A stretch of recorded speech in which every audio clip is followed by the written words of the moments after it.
Okay, we're about to start. Warren Schlody from the Manitoulin Crossroad. So welcoming Dr. Penny Sutcliffe, Sudbury District's Medical Officer of Health, to provide an update. Good morning, everyone. Bonjour puis bienvenue. So as you will have seen from the news release that we issued late yesterday, we have our first confirmed case of COVID-19 in the north and certainly in the Sudbury District area.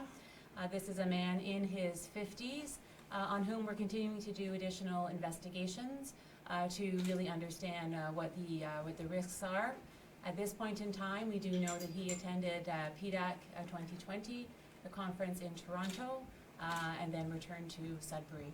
So I'm happy to take questions around details of this situation. So we'll go with one question and one follow-up, as discussed. I understand that he had been attending the PDAC conference in Toronto. I'm wondering what you can say about what you know about who you may have come in contact with following that transportation back to Sudbury and in the days following the conference. We can't hear you. So I'm happy to repeat the question with regards to what this individual was involved with, who he might have been in contact with, etc. So we know that they traveled down to Toronto on the 1st of March, that he attended the conference on the 2nd and the 3rd, traveled back to Sudbury on the 4th, went to work on the 5th and the 6th, so Thursday and Friday of that week, and then presented to Health Sciences North to the emergency department on Saturday on the 7th. All of the appropriate precautions were in place at Health Sciences North, and since that time has been in isolation. So was tested and then sent home on home isolation until the time of us receiving last night the test result, and of course he remains at home right now. Can I ask a follow-up on that? Follow-up. Yeah, I'm still wondering then what steps are being taken in terms of getting in touch with people from his workplace, other people who may have come in contact with, and what you're recommending they might do. Yes, absolutely. So of course this is just late yesterday when we received this information, and so we've been working very hard on our investigations. So this includes contacts, so identifying any close contacts, household contacts, close contacts at work and that kind of thing, for which public health advice would be given about testing, understanding if people have any symptoms, and whether they should be either getting tested themselves, being isolated, and self-monitoring. So that is all follow-up that is occurring right now. We're also working with Toronto Public Health to understand where actually the individual was when they were in Toronto, understanding the activities during the PDAC conference. As we know, that is a massive international conference with many countries represented and many individuals there. So all of this is really in real time right now, trying to understand what those contexts were. Do you have any a number as to how many people from Sudbury may have attended PDAC at all? So the question is the number of individuals from Sudbury who attended that conference. I do not know the number. I believe it's in the hundreds, but I don't know the specifics. I do know that it is a conference that is very important, certainly for the North, and that many Northerners attend this conference on an annual basis. Now, he presented March 7th at the hospital, and I guess you just got the test results. Is that the delay from March 7th to now? As to, because there's hundreds of people walking around from PDAC, and so they're just walking around possibly infected as well. So is that the time frame between March 7th and now? What was the delay there? So the question is whether there is a delay with regards to the test being taken, the sample being taken and then being submitted. So all of our samples go to the Public Health Laboratory in Toronto. So the sample is taken over the weekend and then transported down to the Public Health Ontario Laboratory, where there is a really quite rapid turnaround with regards to those results. So we got that in as timely a fashion as is possible. Certainly for a test that need to be transported down to Toronto for being resulted. Our recommendation right now is certainly to consider attendance at this conference as a potential risk of exposure. So advising those certainly in our area who have attended that conference to monitor themselves for symptoms for 14 days subsequent to returning from that conference. And if they develop symptoms that are consistent with COVID-19, so cough, shortness of breath, so that's really difficulty breathing, or fever, that they need to be assessed and most likely to be tested. And so I would just want to reiterate that we are still very much in containment mode in this province and certainly in our area. So what is very important is that we identify cases so that we can then take appropriate public health action. So this is isolation and then further identification of contacts to contain and to limit the spread. So this is not a situation where we're thinking about there's increased risk or community spread, but very important, and certainly, applauding this individual for presenting and for getting tested. It's extremely important that we can identify cases so that we can continue with important containment measures. Next question. Is this a case of what you would consider community transmission? And in terms of that, would you know where this falls into the cases Ontario has had so far? So the question is with regards to community transmission and how this kind of fits into all of that scheme. So we are still in the midst, it's early days yet, in the midst of that investigation. What we do know is that the individual attended the PDAC conference. We do know that the individual did not travel abroad, so doesn't have a travel history. We are not aware that the individual was in contact with a known confirmed case. So these are worrisome, these are of concern. However, we know the individual did attend this conference where there were delegates from all over the world. So I do think it's a good question, and it's a question that needs to be further pursued as we continue with our investigations. Brief interruption for those on the line. Just to be advised that we will come to you after the room. It'll just make things a little bit easier to manage. Thank you for your patience. Sorry about that. So how did he travel back to Sudbury from Toronto? We understood that he traveled back in his personal vehicle.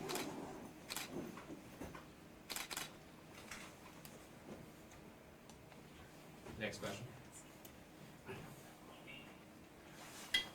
Since discovering this case last night, has anything changed in terms of your actions that the health unit is taking in Sudbury right now? So a question about, since the reporting of this case yesterday, anything changed with regards to our actions, public health Sudbury districts and area? You may be aware that we had a big planning event just on Monday of this week that included many agencies and stakeholders in the health system, education, EMS, and others, municipal, to talk about preparedness. So to talk exactly about this kind of scenario and what would we do and how would we be prepared. So I can tell you that nothing has changed except probably this has gone more to the center of people's desks than to the side of people's desks to really think about preparedness. So nothing has changed. The risk level has not changed. There now, of course, is advice for those who've been to this conference to monitor for symptoms, as somebody traveling from abroad would be asked to monitor for symptoms for 14 days. So we continue with our preparedness within the public health system, within the health sector, and certainly within all of our sectors with our pandemic preparedness, so that we are prepared for potential community spread. We're not there yet, that's certain, but this does absolutely reinforce the fact that we need to be prepared.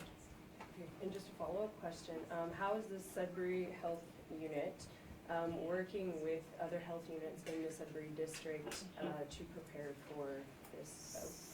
So the question is, how is Public Health Sudbury and districts, for the line, working with other public health units? So we have 5 public health agencies in the northeast of Ontario and 2 in the northwest. We are in close communication together and sharing information, but also sharing advice and practice with regards to supporting our communities to do the best job we possibly can. On the health sector, there is a new regional table to help to coordinate the actions of the healthcare system, and I am one of the 4 co-chairs of that, which is specifically around coordinating the responses of the health sector. One thing that I would say is that our current, the current process for testing certainly within the north and within our area is through the emergency department, and we are all very aware of how busy our emergency department is. So there are many actions to try to or to get established in another site for testing, so that individuals are not having to present at emergent or to be tested. That is currently the case in our area. CTV Alana. Okay, can you tell us what he was doing at the conference? Was he an exhibitor? Was he traveling or going around the conference? I know he was a delegate at the conference. I don't know the specific activities yet with regards to what he may have been doing at that conference. Any follow-up? Other questions in the room? Go ahead. Can you confirm that he was an employee at the Willet Green Centre and that it is shut down? We're hearing reports that it is closed today. So I can confirm that that is the place of work of this individual. And is it on an order of the public, Sudbury Public Health that it be closed today, or where did that order come from? So what I can confirm is that there were conversations with us late last night about what would be appropriate cleaning and actions to take. We did not advise closure. The cleaning is relatively simple to do with common products, etc. But I do understand that they have taken that additional precaution today. In fact, just one more question. What sort of condition is this man in right now? He is at home right now. We do understand that he presented with difficulty breathing and with cough on the weekend, so he is at home right now in self-isolation. Will somebody be monitoring him to make sure that he complies with that self-isolation? So a question about whether anybody would be monitoring him to make sure he complies with the self-isolation. So we have no concerns whatsoever with compliance, and having said that, part of the protocol for public health is to have daily contact by phone with individuals in this instance who are on home isolation. Do they live alone? I can confirm that there are very few contacts that the individual has in their home, and any contacts have been followed up with by public health. There's going to be people Sorry. that come now with further questions or wondering if they had contact with this person. For the moment, are they supposed to go to the ER, or what do you want them to do? So for any contacts with that individual, that is the work of public health to identify those contacts and to reach out to them directly. So that either has been done or is being done imminently. So really the message is around those who may have attended the PDAC conference and the need for those individuals to monitor themselves for symptoms for 14 days. En français? Oui, s'il vous plaît. Pouvez-vous nous expliquer quelles sont les mesures concrètes maintenant qui sont mises de l'avant pour s'assurer qu'il n'y a pas de propagation de virus? On avait parlé lundi qu'il y avait encore beaucoup de détails, de questions précises à répondre par rapport à qu'est-ce qui doit être fait, quoi nettoyer, où, qu'est-ce qu'on ferme pas. À ce point-ci, c'est quoi le plan de match? Et moi, je dirais, il n'y a pas d'autres mesures en place maintenant qu'on recommande. Les mesures qu'on prend, c'est vraiment pour identifier et isoler le cas. C'est ça ce qu'on a fait, puis faire un suivi pour les contacts. Alors, on est en train de faire ça. Ça, c'est là où on se trouve maintenant. C'est pas propagation dans la communauté, quelque chose comme ça. On ne considère pas du tout à annuler des conférences, des congrès, les églises, quoi que ce soit, mais vraiment pour identifier le cas. Et aussi, comment on communique avec des gens qui ont voyagé ailleurs, hors du pays, qu'il faut vraiment se surveiller pour les symptômes. Alors ça, c'est le cas maintenant pour les personnes qui ont assisté à ce congrès. Additionnel? C'est donc un cas confirmé de quelqu'un de l'Université Laurentienne. Qu'est-ce qui est fait dans ce pavillon-là où travaille cet individu? Ce n'est pas. Est-ce que vous avez dit que c'est un individu de l'université? C'est Green Miller, non? Le local, l'édifice, c'est là. OK, Ouais. alors qu'est-ce qui est fait dans cet édifice-là? Alors, comme je viens de mentionner, ils nous ont consulté hier soir quelles sont les recommandations pour nettoyer, pour s'assurer qu'il n'y ait pas de risque qui reste. Alors, ils ont suivi tous ces conseils. Et en plus, je comprends qu'ils ont même fermé l'édifice aujourd'hui pour s'assurer un très grand nettoyage de l'édifice. Ce ne sont pas nos recommandations, mais c'est ça qu'ils ont décidé à faire. So, on n'a aucune inquiétude par rapport à l'édifice. Merci. Other French questions? Ouais. Quelles sont les mesures que vous avez en place généralement pour des épidémies comme celle-ci qui se propagent partout? Les mesures que nous avons, c'est vraiment, comme j'ai dit, pour identifier les cas. Alors, les gens qui ont voyagé ailleurs, hors du pays, ils sont conseillés de se surveiller pour les symptômes dès qu'ils retournent pendant 14 jours. Et s'ils ont des symptômes, qu'ils nous consultent ou télésanté ou se présenter à l'hôpital s'ils ont des symptômes puis ils ont le potentiel d'avoir été exposés pour qu'ils puissent être testés pour confirmer oui ou non s'ils ont été infectés. Alors, vraiment, c'est le cas maintenant d'identifier confirmer les cas, est capable de les isoler pour diminuer le risque pour l'exposition aux autres personnes et aussi identifier d'autres personnes qui ont été exposées potentiellement à cette personne. Donc, vraiment pour cibler les cas et les contrôler. Étant donné qu'il y a plusieurs autres personnes de la région qui sont allées à la conférence, est-ce que vous attendez à ce qu'il y ait potentiellement d'autres cas qui pourraient se manifester? C'est une possibilité. Les gens qui ont assisté à la conférence, les gens qui voyagent ailleurs, hors du pays, on sait qu'on est en une vraiment évolution rapide présentement pour de l'épidémie de COVID-19. Alors, il faut qu'on soit prêt, qu'on surveille de près, puis qu'on communique autant que possible pour que les gens puissent comprendre les consignes et qu'est-ce qu'ils peuvent faire pour se protéger. Absolument, reste à la maison si on est malade, tousser dans un mouchoir, toutes ces choses comme ça, ce qu'on fait, ça c'est vraiment comme des conseils de base, mais c'est tellement important. Respecting that, we also have some individuals on the line, and we're getting to about 20 after. We have a few more minutes. I'd like to turn it to the line to see if there are any questions. If there are questions from the line, please identify yourself by name and media outlet. Hello, this is Muffin from Mr. Radio The Mood. You mentioned earlier that people should be presenting if they have concerns at the emergency department. What about outlying hospitals in Espanola, Vancouver, and that sort of thing? So to be very clear, yeah, so thank you for the question. So to be very clear, the advice that comes out of this situation right now that is new is that for attendees at the PDAC 2020 conference, if they develop symptoms that are consistent with COVID-19, so new onset of fever, cough, or difficulty breathing, so we must be having those symptoms, that they need to be consulting. Our recommendation is that they consult with their healthcare provider if those develop within 14 days of being at that conference. Now, throughout the north, including the districts of Sudbury and Manitoulin, there are places where people can be tested. Currently, this is most largely within our emergency departments, and this is mostly because of the precautions, the airborne precautions that currently are in place in Ontario, meaning that people who are testing individuals who are potential cases need to be fit tested with an N95 or a respirator mask, and currently with appropriate infection control precautions, and currently that is the case in our emergency departments, that they are ready for that. But what I can also say is that there is work taking place across the north, and certainly also in our areas, to try to identify and establish alternate testing sites. So more to come on that, I am certain. Other question from the line, please. I'm Carly Globe and Mail. I just wanted to quickly ask you, I know you touched on this earlier, but I really couldn't hear the answer.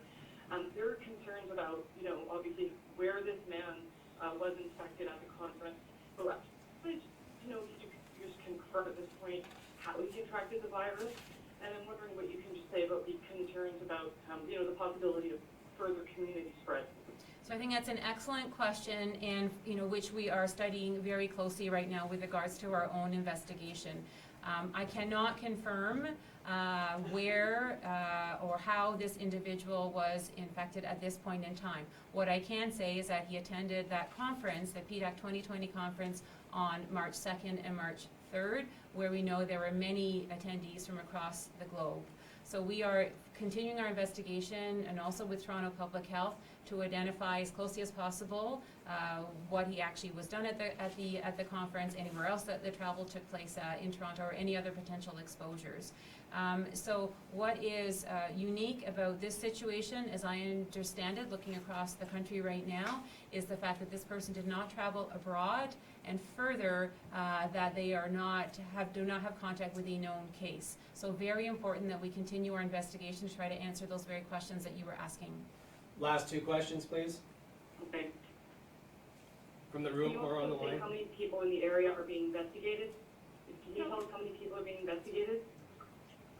So as a consequence of the confirmed case yesterday, I cannot tell you how many additional individuals are presenting themselves because they have been at this conference and they have developed symptoms since being at that conference. I can tell you that we certainly have phone lines that are ringing of people who are concerned and who are asking good questions, and that the emergency department in Sudbury is prepared to be able to respond and to see patients who fit those criteria.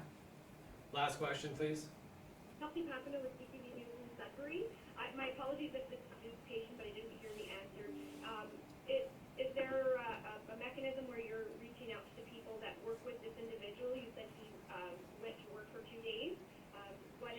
What's the plan in place to contact the workers at that business? So thank you for the question, and part of our public health follow-up is absolutely to make sure that we are aware of any contact that this individual had prior to them going into self-isolation. So that includes doing follow-up in the workplace.